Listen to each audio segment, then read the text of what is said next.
Hello, welcome back to Bun and Cheese Reviews. This is the last week in the month for movies, and it's a very special one and close to me. It is my top 5 most inspirational movies, and just writing this script was getting me a bit emotional, but I will get straight into it because I do have a bit to say about these movies. Number 5, Cool Runnings. Man, I had no idea this film came out before I was even born until writing this script. But this film is pretty well known pretty much by everybody, all races, ages and backgrounds. It's loosely based off the true story of the Jamaican national team's participation in the 1988 Winter Olympics. The plot revolves around Derice Bannock, who is aiming to get into the Olympics through the 100 meters event, until an unfortunate situation happens that he is at no fault of his own, where he isn't able to qualify. He looks for another event to take part in and eventually comes across bobsleighing. Once the team is assembled is where the movie really kick-starts. First of all, they need to raise $20,000 in order to make the Olympics, which is a hard task because nobody believes in them, so they've got to do fundraising, which is followed by a few funny scenes. Then, once they actually make the money through selling one of their cars, they have to get accustomed to the cold weather, which results in some jokes like, "Sanka, you dead?" Yeah, man. But they still brave the conditions in order to compete at the highest level. All while again still being shunned and looked down by the other competing nations, and even some of their own fans. In one of the most powerful scenes in the movie, Junior explains to Sanka how his dad became successful through nothing but hard work, to stop him looking down and belittling Yule's dreams. But ultimately, my favourite part of the movie is towards the end, which is perhaps the most emotional, is when the sleigh breaks down towards the end of the race, stopping them getting a podium place, but they all lift it above their shoulders to carry it over the line, which I believe is perfect symbolism for not letting anything stop you from achieving your goal. This movie means a lot to me as I am from Jamaican heritage through both sides of my family, which I never explained was my reason for doing my first ever series on YouTube in the Reggae Boys, but I suppose you guessed it. Ever since watching the Olympics as a kid, I only ever really saw Jamaican sprinters as competitors, so knowing we can do anything we put our minds to is a very powerful feeling. Number 4, Shawshank Redemption. You know what's really odd about this? I dub Shawshank as my second favourite film of all time. But here it sits at number 4. I suppose that only attests to how much the other films on this list moved me. But trust me, this is no slouch. So the film is based on the talented Stephen King's novel Rita Hayworth and Shawshank Redemption, focused on the main protagonist Andy Dufresne, portrayed by Tim Robbins, who is imprisoned to life for the murders of his wife and his lover, despite him claiming innocence the whole time. While incarcerated, he is sexually assaulted frequently by a gang. Couple years after this, Andy starts helping out the captain of the prison guards with his taxis legitimately, only to get attacked again by that same gang, nearly killing him. Enraged by the thought of losing his money man, the guard beats and cripples the gang leader. Don't you just love it when people get what they deserve? For Andy to not be touched again. The prison librarian, who was in the prison for the longest out of everybody, was eventually released, but in one of the saddest scenes of the movie, he can't adjust to life on the outside world and hangs himself. Nearing the end of the film, Andy escapes through a tunnel in the wall of his cell he dug for 19 years. In one of the most iconic scenes in movie history, he crawls through the miles of sewage and elates in the rain once he's out. Ellis Redding is his best friend, portrayed by none other than Morgan Freeman, eventually gets released from prison and remembers the location Andy told him to go, where he finds Andy living as a free man. This movie means a lot to me as I interpret it as all hope is never lost. Faced with all the obstacles you can imagine, Andy still manages to come out from the other side of it and live a good life which he deserved. Number 3, Antoine Fisher. Antoine Fisher was the first ever film Derek Luke starred in, and I've got to say, what a performance to throw yourself into the music industry. The film was inspired by a true story, and Luke actually knew the real Fisher, which probably makes sense to how well he performed the role. The story focuses on Antoine, who has a violent history with a dark past. The objective of the movie is clear from the start. Antoine needs to get closure for what happened to him in the past. This is done through the help of a psychiatrist, Drummond Davenport, who is portrayed by Denzel Washington, which was also his first directorial movie. Antoine opens up to him and tells him about his childhood, where he was molested by his adoptive sister and abused by his adoptive mother. The flashback scenes alluding to these travesties were heartbreaking and filled with emotion.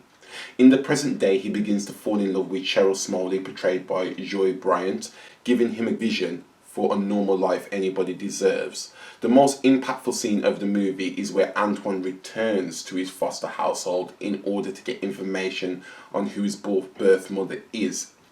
Even as a grown man, they try to reduce him to nothing and degrade him. So when he echoes, "No, you listen to me now," it's filled with more emotion you can imagine. I haven't watched the film in about 10 years, and that one sentence of dialogue will always stay with me. He eventually finds his mother and is given the closure he seeks. After thanking Davenport for what he's done for him, the film soon comes to a close, and I was left with the feeling of astonishment after spending 2 hours watching such a powerful film. Number 2, The Pursuit of Happiness. This is the golden era for Will Smith's career in the 2000s, already coming out for the back of Bad Boys 2, Hitch and I, Robot, all great standard films. But it was this film that really started to make me think, okay, Smith can win an Oscar here.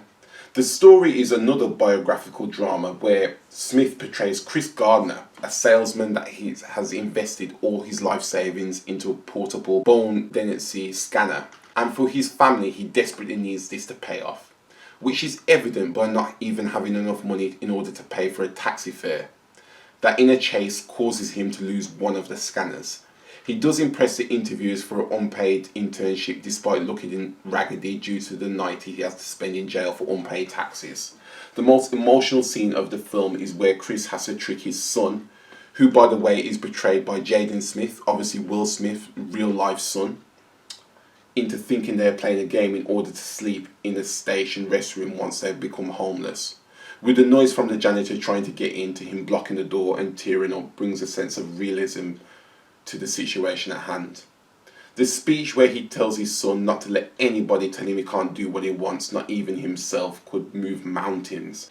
And he showed how kind and prideful he is with the scene where he lends one of his bosses $5 for a taxi fare, with money he hasn't got to spare clearly.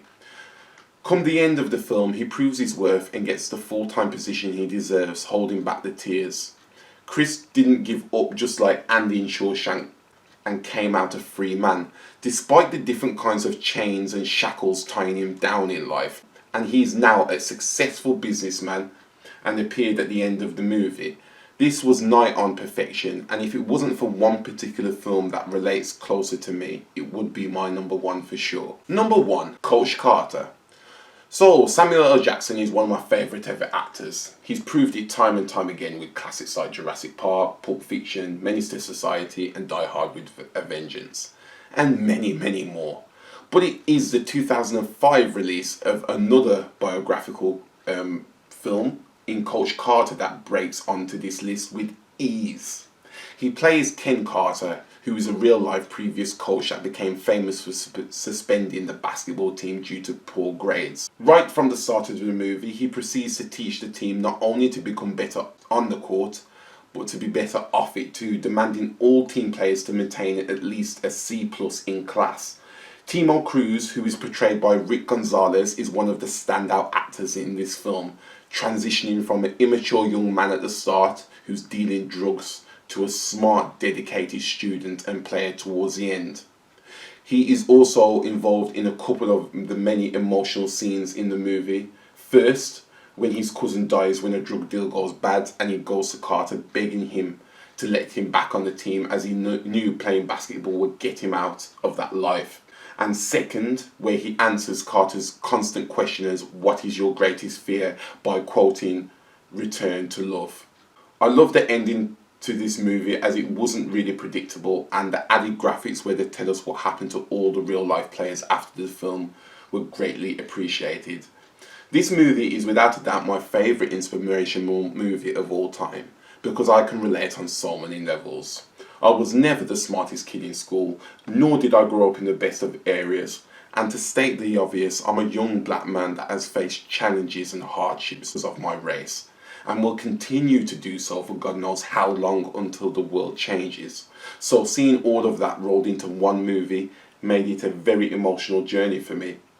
Whenever I think of movies in general, this one is always on my mind, and I like to think it's partly helped me get to where I am today because of what I was able to take away from it. So that is my top 5 inspirational movies. I hope you enjoyed. That was a strong one for me to record, really. But that's it. Little bit of a detour now is that this is the last episode that I'm recording in present day. I'm recording this still in September the 16th, yes, of 2020. I know you're going to see this at the end of April in 2021. But it's my last episode that I'm going to record for a while because I need to take a break from now till FIFA 21 comes out on the 9th of October. I've been working pretty hard at my normal job and at this. I just need to take a break for a couple of weeks, because especially when FIFA 21 comes out, that's going to be my mainstay on the channel with Monday to Saturday. I'm going to be working hard on that. And that's that. So when this series does come back, I'm hoping from when you're seeing it, it will come back your following week. But I'm not entirely sure yet. When its series does come back, I've got no idea what the topic is, but leave your comments down below if you want me to do anything. And I'll keep it in the books for next time. I hope you have a good rest of your weekend, and we'll see you next time.